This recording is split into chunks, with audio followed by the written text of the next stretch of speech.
Hello दोस्तों, स्वागत है आपका केडीबी लाइव न्यूज चैनल में। दोस्तों आज हो चुका है 4 मई 2020। तो आज की बिहार की टॉप न्यूज लेकर आए आपके लिए। दोस्तों वीडियो स्टार्ट करने से पहले आपसे एक रिक्वेस्ट है, अगर आप नए आए इस चैनल पर तो चैनल को सब्सक्राइब करके बेल आइकन को भी प्रेस कर दीजिए और साथ में वीडियो को लाइक कीजिए, अपने दोस्तों के साथ शेयर भी कीजिए। तो चलिए दोस्तों स्टार्ट करते हैं आज का न्यूज। पटना सिटी के नालंदा मेडिकल कॉलेज अस्पताल में भर्ती पॉजिटिव 10 मरीजों को एक साथ अस्पताल से छुट्टी दे दी गई है। जी हां, स्वस्थ हुए मरीजों में बक्सर जिले के 4 मरीज शामिल हैं। पटना जिले के 3, सासाराम जिले के 1, नालंदा जिले के 1 और मुंगेर जिले के 1 मरीज शामिल है। स्वस्थ हुए 10 मरीजों में 4 बच्चे भी शामिल हैं। तीसरी सैंपल जांच में सभी 10 पॉजिटिव की रिपोर्ट नेगेटिव आते ही उन्हें 14 दिनों की होम क्वारंटाइन को लेकर अस्पताल से छुट्टी दे दी गई है। एम्बुलेंस से इन सभी 10 मरीजों को उनके घर तक भेज दिया गया है। महामारी से जिंदगी की जंग जीत लेने से खासे उत्साहित स्वस्थ हुए मरीजों ने इसे लेकर जहां एनएमसीएच में डॉक्टरों के प्रति विशेष आभार प्रकट किया है, वहीं आम लोगों से भी इस बीमारी का डटकर मुकाबला करने को कहा गया है। प्रधानमंत्री नरेंद्र मोदी महामारी के बाद अर्थव्यवस्था को गति देने के लिए अलग अलग सेक्टर को लेकर बैठकें की है। इसी कड़ी में कल प्रधानमंत्री ने कृषि क्षेत्र को लेकर बैठक की। बैठक में प्रधानमंत्री ने कृषि क्षेत्र के मुद्दे जिसमें एग्रीकल्चर मार्केटिंग में सुधार, सरप्लस उत्पादन का प्रबंध, किसानों को आसानी से कर्ज की उपलब्धता और कानून बनाकर कृषि क्षेत्र में मौजूद बंदिशों को दूर करने पर चर्चा हुई है। वित्त मंत्री निर्मला सीतारमण, कृषि मंत्री नरेंद्र सिंह तोमर समेत कई अधिकारी मौजूद थे। इस बैठक में मौजूद मार्केटिंग इकोसिस्टम में सुधार करने पर चर्चा हुई है, जिससे कृषि क्षेत्र का विकास किया जा सके। लॉकडाउन में दूसरे प्रदेशों में फंसे बिहार के लोगों को लाने का काम तेज हो गया है। राज्य के आपदा प्रबंधन विभाग के प्रधान सचिव प्रत्यय अमृत ने कहा कि विभिन्न राज्यों से ट्रेनें लगातार चलेगी। आंध्र प्रदेश, महाराष्ट्र, कर्नाटक और गुजरात सरकार से बात हुई है। जल्द ही यहां से बिहार के लिए ट्रेनें खुलेगी। इसका समय अभी निर्धारित नहीं हुआ है। उन्होंने कहा कि बिहार पहुंचने पर स्टेशन से उन्हें जिला और फिर प्रखंड में भेजने की भी पूरी व्यवस्था सरकार कर ली है। बाहर से आने वाले लोगों को 21 दिनों तक क्वारंटाइन सेंटर पर ही रखा जाएगा। इसके बाद ही उन्हें घर जाने की अनुमति दी जाएगी। पॉस मशीन की अनिवार्यता को हटाने के साथ साथ अपनी 6 सूत्री मांगों को लेकर सरकारी अनाज वितरण करने वाले जन वितरण प्रणाली के ज्यादातर दुकानदार यानी कि ज्यादातर डीलर 1 मई से पूरे बिहार में अनिश्चितकालीन हड़ताल पर चले गए हैं। इस हड़ताल से गरीबों तक पहुंचाने वाला सरकारी अनाज इन दिनों डीलरों के गोदाम में जमा जरूर किए गए हैं, लेकिन हड़ताल के कारण गरीब लाभुकों को यह अनाज नहीं मिल पा रहा है। मगर इन सबके बीच बिहार के खाद्य आपूर्ति मंत्री मदन सहनी ने डीलरों को जेल भेजने तक की चेतावनी दे दी है। बिहार के खाद्य आपूर्ति मंत्री मदन सहनी ने पॉस मशीन के सहारे ही गरीबों को अनाज देने के फैसले पर अडिग है।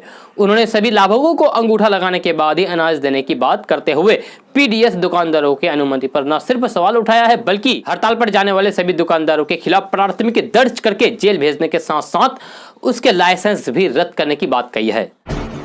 संक्रमण के चलते मार्च के अंतिम दिनों से लागू लॉकडाउन की वजह से सरकार ने देश भर में गैर जरूरी चीजों के अलावा सभी प्रोडक्ट की ऑनलाइन बिक्री पर रोक लगा दी थी। इस दौरान सिर्फ दवाई, खाना पीना, रोजाना की चीजें आदि की ही ऑनलाइन डिलीवरी की इजाजत थी, लेकिन पिछले दिनों सरकार ने ग्रीन और ऑरेंज जोन से यह रोक हटा ली है। अगर आप स्मार्टफोन, टीवी, फ्रिज आदि खरीदने पर विचार कर रहे हैं तो अब सोमवार से ये खरीद सकते हैं। 4 मई से शुरू हो रहे लॉकडाउन के तीसरे चरण में गैर जरूरी प्रोडक्ट की भी ऑनलाइन डिलीवरी की इजाजत दे दी गई है। इसका मतलब यह है कि अगर आप स्मार्टफोन, टीवी, फ्रिज आदि ऑनलाइन मंगाते हैं तो ऑर्डर कर सकते हैं। ऑनलाइन ऑर्डर की ये छूट ग्राहकों को सिर्फ ग्रीन और ऑरेंज जोन में ही दी जा रही है। वहीं रेड जोन में रहने वाले लोगों को किसी भी तरह की कोई छूट नहीं मिलेगी। उन्हें सिर्फ जरूरी सेवाओं का ही लाभ मिल सकेगा। अररिया जिला मुख्यालय में संक्रमण का पहला मामला सामने आया है। बक्सर अपने घर से लौटे बिहार पुलिस के 30 वर्षीय जवान संक्रमण पाया गया है। हालांकि 22 अप्रैल से ही बक्सर से लौटने के बाद वे गर्ल्स हाई स्कूल में बने क्वारंटाइन सेंटर में भर्ती था। शनिवार की शाम जांच रिपोर्ट आने के बाद प्रशासनिक महकमा सहित स्वास्थ्य विभाग में हरकंप मच गया। बताया गया है कि फिलहाल पीड़ित को इलाज के लिए क्वारंटाइन सेंटर से फारबिसगंज स्थित अनुमंडल अस्पताल में बनाए गए आइसोलेशन सेंटर में भी भर्ती कराया गया है। बिहार के ग्रीन और ऑरेंज जोन जिलों में सैलून 4 मई यानी कि सोमवार आज से खुल जाएंगे, जबकि रेड जोन में सख्ती जारी रहेगी। रेड जोन में नहीं खुलेगी।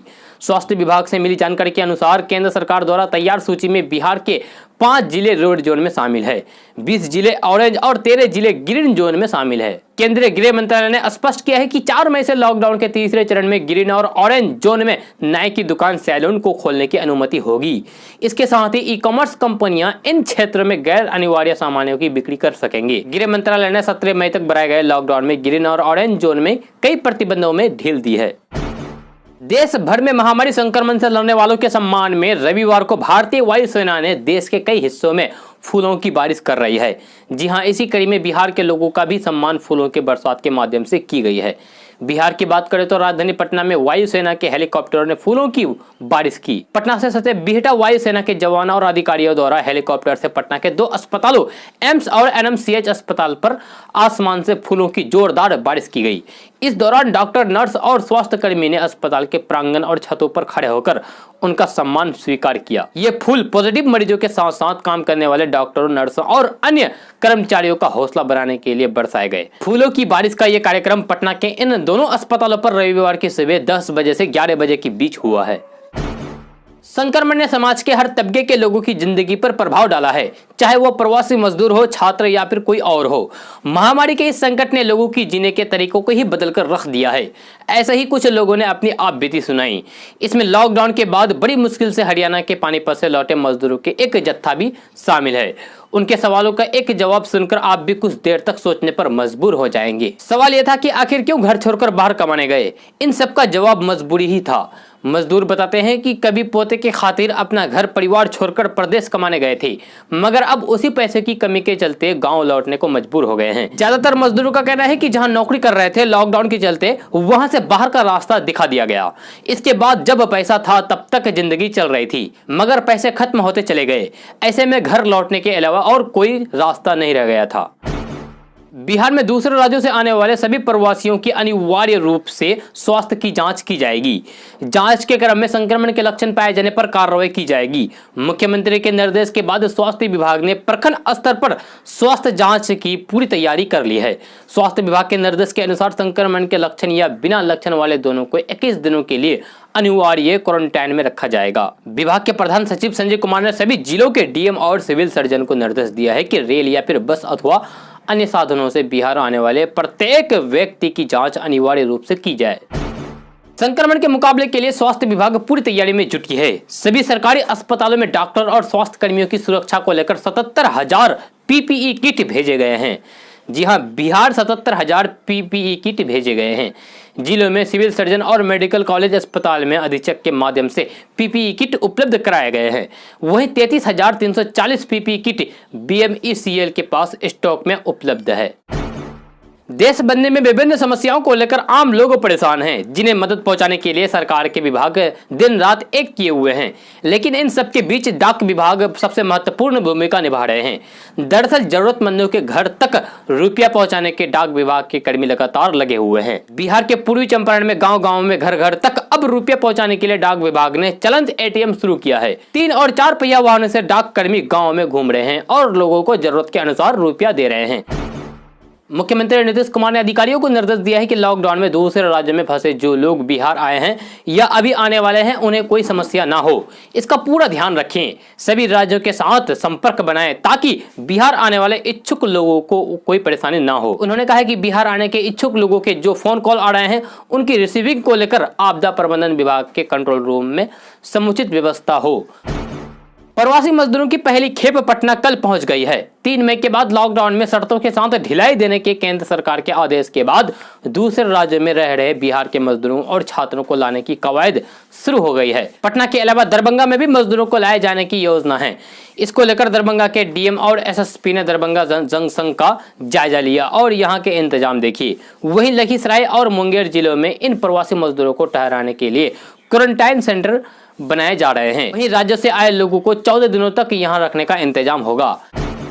संक्रमण को रोकने के लिए 24 मार्च से लागू लॉकडाउन की अवधि में किन्हीं कारणों से अनुपस्थित रहने वाले नियमित सरकारी कर्मियों को बड़ी राहत देते हुए बिहार सरकार ने मार्च अप्रैल महीने के उनके वेतन भुगतान का निर्णय लिया है। संविदा और आउटसोर्स के तहत काम करने वाले कर्मियों को भी लॉकडाउन की अवधि का उनकी नियुक्ति की शर्तों के साथ अधीन वेतन भुगतान करने के पहले ही निर्णय लिया जा चुका है। बिहार के उप मुख्यमंत्री सुशील कुमार मोदी ने कहा है कि वैसे कर्मी जो प्रतिदिन लोकल ट्रेन से यात्रा करके सचिवालय आते थे, उनको 3 मई तक उपस्थिति से छूट दी गई है। इसीलिए ऐसे कर्मी लॉकडाउन की अवधि में उपस्थिति माने जाएंगे। इसके अलावा सरकारी कार्य से भ्रमक पाए गए 24 मार्च से लॉकडाउन लागू होने की वजह से मुख्यालय से बाहर रह रहे कर्मियों की भी उपस्थिति माना जाएगा। बिहार के मुख्यमंत्री नीतीश कुमार ने पदाधिकारियों को निर्देश दिया है कि सोशल मीडिया एवं फेक न्यूज पर कड़ी निगाहें रखें, माहौल खराब करने वाले के खिलाफ कड़ी कार्रवाई करें, सामाजिक सौहार्द बनाए रखने के लिए माहौल खराब करने वालों के खिलाफ सतर्कता रहें, लोग आपसी सौहार्द बनाए रखें, इसको लेकर लोगों को प्रेरित करते रहें, लोगों के बीच शांति बनाए रखें और एक दूसरे के सहयोग करें। लॉकडाउन के कारण दूसरे राज्यों में फंसे प्रवासी मजदूरों, छात्रों, श्रद्धालुओं और पर्यटकों को उनके राज्य में लाने के लिए स्पेशल ट्रेनें चलाई जा रही है।